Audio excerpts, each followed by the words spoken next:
അപ്പോൾ നമുക്ക് എല്ലാവർക്കും ഉള്ളൊരു ക്വസ്റ്റ്യൻ ആയിരിക്കും അല്ലേ, ദുബായിൽ പോയി കഴിഞ്ഞാൽ എന്തെല്ലാമാണ് കാഴ്ചകളുള്ളത് കാണാനെന്ന്. അപ്പോൾ ഒരുപാട് കാര്യങ്ങളുണ്ട്. അതിലൊരു ഞാൻ കവർ ചെയ്തൊരു കാര്യമാണ് ഡിസേർട്ട് സഫാരി എന്ന് പറഞ്ഞിട്ട് ഒരു ചെറിയ ഒരു ടൂർ പാക്കേജാണ്. അപ്പോൾ നമുക്ക് ചെറിയ പൈസക്ക് പോയി കവർ ചെയ്ത് വരാൻ പറ്റിയൊരു പാക്കേജാണിത്.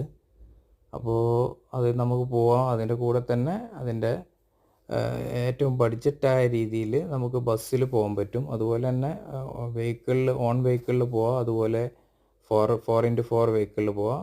അപ്പോൾ നമുക്ക് ബഡ്ജറ്റായിട്ട് പോകണമെങ്കിൽ ബസ്സിൽ പോകാവുന്നതാണ്. ഞാൻ ബസ്സിലായിരുന്നു പോയിരുന്നത്. അതുപോലെ തന്നെ അവിടെ ഇതുപോലെ നൈറ്റ് പാർട്ടി അതിലെല്ലാം നമുക്ക് അതുപോലെ ഡാൻസ്, ബൊഫറ്റ്, ഡിന്നർ എല്ലാം ഇതിൽ ഇൻക്ലൂഡഡ് ആണ്. പിന്നെ കുറച്ച് കാര്യങ്ങളൊക്കെ പെയ്ഡ് ആയിട്ടുള്ളതുണ്ട്, അത് വേണമെങ്കിൽ ചെയ്താൽ മതി. പിന്നെ അപ്പോൾ ഈ ഒരു വീഡിയോ നിങ്ങൾക്ക് ഇഷ്ടപ്പെട്ടു എന്ന് കരുതുന്നു. ഇഷ്ടപ്പെട്ടാൽ ലൈക്ക് ചെയ്യുക, സബ്സ്ക്രൈബ് ചെയ്യുക, സപ്പോർട്ട് ചെയ്യുക, മറ്റുള്ളവരിലേക്ക് ഷെയർ ചെയ്യുക. Okay, thank you.